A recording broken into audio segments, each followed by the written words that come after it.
Bonjour à tous, alors aujourd'hui je vous propose un exercice pour s'entraîner donc pour le concours puissance alpha. Donc c'est un sujet qui a été donné en 2018 sur le site donc, du concours puissance alpha. Exercice ici sur les complexes et donc c'est un vrai ou faux. 4 affirmations à chaque fois, à vous de déterminer si c'est vrai ou si c'est faux.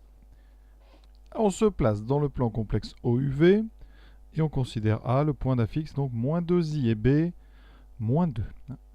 E, c'est donc 2 plus 2i racine de 3. Alors, la question A, elle est très simple. On rappelle juste, qu'est-ce que c'est la fixe? La fixe, c'est un complexe. Et ça veut dire que vous pouvez, dans le plan complexe, donc O, U, V, placer des points. A, c'est le point d'affixe moins 2i. Donc, les coordonnées de A, c'est 0, moins 2. D'accord? Donc, ici, A, vous allez le trouver en bas. B, le point d'affixe moins 2. Donc, ses coordonnées, c'est moins 2, 0. Donc, B est ici. Et E, c'est 2 plus 2i racine de 3. Alors ça, c'est plus dur à placer. Ça veut dire que son abscisse, c'est 2. Et son ordonnée, 2 fois racine de 3, donc 2 fois 1,7 à peu près, 3,4. Donc on est par ici pour le point E. Alors ça peut aider comme ça parfois à répondre à des questions. Alors l'écriture trigonométrique de ZE. Donc c'est 2 plus 2i racine de 3. Ça, c'est sa forme algébrique. Et donc il faut mettre ça sous forme trigonométrique, c'est-à-dire à l'intérieur, le module en facteur et cos θ plus i sinus θ. Donc la première chose à faire pour ça, alors il y a deux façons de faire, soit vous, carrément, mais ça prend du temps dans un concours, c'est vous partez de 2 plus 2i racine de 3 et puis vous mettez sous la forme trigonométrique, soit vous partez du résultat.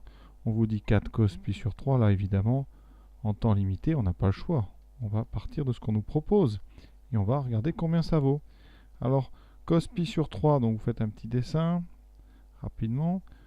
Donc ici, cos pi sur 3, c'est celui qui est assez haut. Donc son cosinus, c'est 1,5. Et son sinus, vous le savez, normalement, c'est racine de 3 sur 2. On développe, ça fait 4 fois 1,5, 2. Plus 4i racine de 3 sur 2. Et ça fait effectivement 2 plus 2i racine de 3. Donc c'est bien ZE. Donc la première affirmation, elle est donc vraie. Si on avait dû partir dans l'autre sens, on aurait calculé d'abord le module de ZE, donc racine carrée de la partie réelle au carré, donc 4, plus la partie imaginaire au carré, 2 racine de 3 au carré. On développe, le carré, ça fait 4, plus 2 au carré, 4 fois la racine au carré, 3.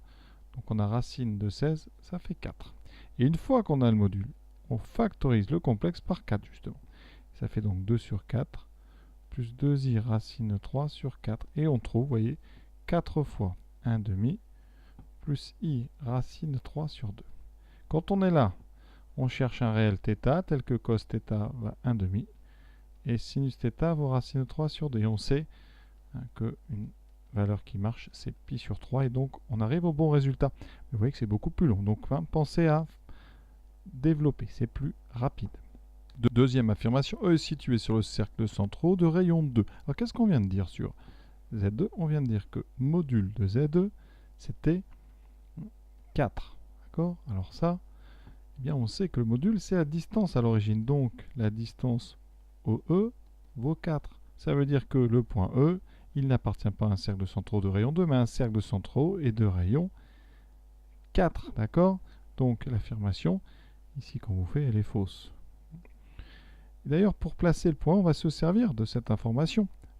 On avait eu du mal à placer ici précisément 2 racines de 3. Donc là, qu'est-ce qu'on fait? Quand on a cette information, eh bien on fait un cercle de rayon 4 et on prend le point qui a pour abscisse 2. Comme ça, vous avez exactement le point E en utilisant son abscisse 2 et le cercle de rayon 4. On n'a pas besoin du 2 racine de 3 qui est imprécis. Donc voilà. Affirmation, c'est là, on nous parle d'un ensemble de points M, d'accord, d'affixe Z, tel que donc module de Z plus 2i égale module de 2 plus Z. Alors ça, il faut l'avoir déjà fait, mais ce n'est pas infaisable à condition ici de bien comprendre que Z plus 2i, c'est Z moins 2i, d'accord? Et donc ça correspond à Zm, la fixe de M, moins Za, la fixe de A. Et d'après le cours, donc, module de Zm moins Za, c'est la distance AM ou MA. Il n'y a pas la barre, c'est donc la longueur AM ou la longueur MA, c'est la même chose. De l'autre côté, on a Z plus 2. Enfin, 2 plus Z. Alors 2 plus Z, c'est Z plus 2. C'est donc Z moins 2. C'est donc Zm moins Zb. Et comme on a fait le module de Zm moins Zb, c'est la longueur Bm ou Mb.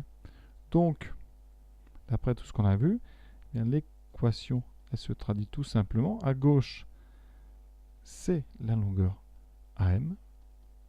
Et à droite, c'est la longueur BM. Et donc, il faut trouver l'ensemble des points M tel que AM égale BM. L'ensemble des points M est donc l'ensemble des points qui sont équidistants. Donc M est équidistant, il a la même distance de A et B. Et ça, on le sait. Hein. Ça veut dire que M appartient à la médiatrice du segment. Donc médiatrice du segment AB.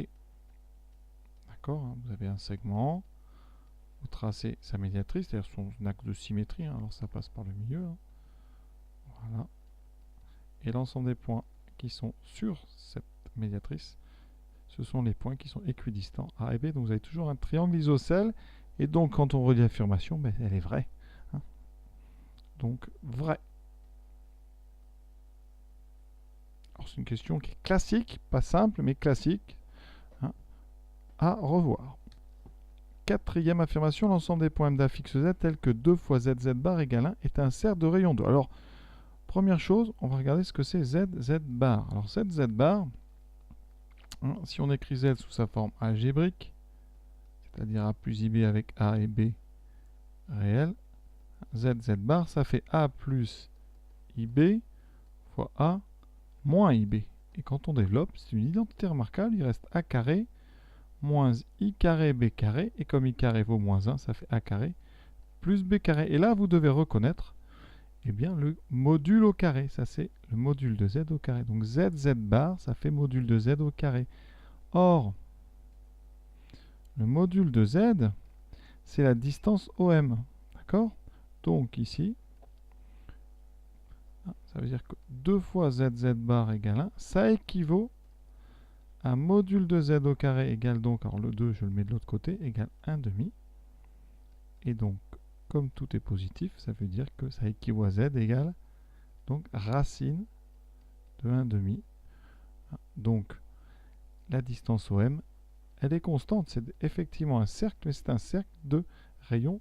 Donc, 1 sur racine de 2 qui vaut racine de 2 sur 2. Donc, ici, on vous propose un cercle de rayon 2. C'est faux, c'est un cercle de rayon 1 sur racine carrée de 2. Donc, à retenir, hein, quand on fait Z fois son conjugué, Z bar, eh bien ça donne le module de Z au carré, c'est-à-dire un nombre positif, hein, sachant que le module de Z, graphiquement, c'est la distance entre O et M. Alors il y a une deuxième méthode pour faire ça. Hein. On prend Z et on le met sous la forme X plus Y. D'accord, avec X, la partie réelle, donc l'abscisse du point M, et Y son ordonnée. Je vais tout simplement, eh bien, dans 2Z bar égale 1, je remplace Z par sa forme algébrique. Donc x plus y fois x moins y égale 1. Et je développe. Alors je vais d'abord peut-être diviser par 2. Donc ça me fera x carré plus y carré égale 1 demi. Vous voyez, quand on développe, c'est comme tout à l'heure, il vous reste x carré. Et là, il vous reste moins i carré y, donc plus y carré. Et ça, qu'est-ce qu'on reconnaît ici? Eh bien ça, c'est une équation de cercle. De cercle, de centre. Alors je vais l'appeler oméga.